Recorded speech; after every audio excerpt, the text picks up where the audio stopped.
വിഭൂതി ഒരു കാഹളസ്വരമാണ്. തിരക്കുപിടിച്ച ജീവിതത്തിനിടയിൽ ഒന്ന് നിൽക്കുവാനും ആന്തരികതയിലേക്ക് പിൻവാങ്ങാനും ഓർമ്മപ്പെടുത്തുന്ന കാഹളം. യുദ്ധത്തിനിടയിൽ തങ്ങളുടെ സൈന്യം പരാജയപ്പെടുന്നു എന്ന് ഒരു സൈന്യാധിപന് തോന്നിയാൽ അദ്ദേഹം തിരിഞ്ഞു നിന്ന് കാഹളം മുഴക്കി പടയാളികളോട് ഉറക്കെ വിളിച്ചു പറയും റിട്രീറ്റ് എന്ന്. ധ്യാനത്തിന് റിട്രീറ്റ് എന്ന ഇംഗ്ലീഷ് വാക്കാണ് നാം സാധാരണയായി ഉപയോഗിക്കുന്നത്. പിൻവാങ്ങാനുള്ള നിർദ്ദേശമാണിത്.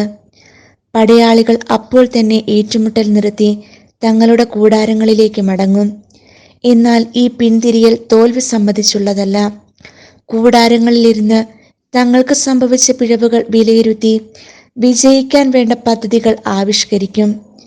പിറ്റേന്ന് അതിശക്തരായി വന്ന ശത്രുക്കളെ പരാജയപ്പെടുത്തും. ഇതുപോലെ ജീവിതത്തിലേക്ക് തിരിഞ്ഞു നോക്കുവാനുള്ള ഒരു കാഹളസ്വരമാണ് വിഭൂതി. ഈ വിഭൂതി തിരുനാളിൽ നിസ്സാരതയുടെ പ്രതീകമായ ഭസ്മം പൂശി നമുക്ക് നന്മ നിറഞ്ഞ നോമ്പുകാലത്തിലേക്ക് പ്രവേശിക്കാം. ക്രൂശിതാ നിൻ കൈകളിൽ എൻ്റെ ജീവിതം തരുന്നു. ക്രൂശിതാ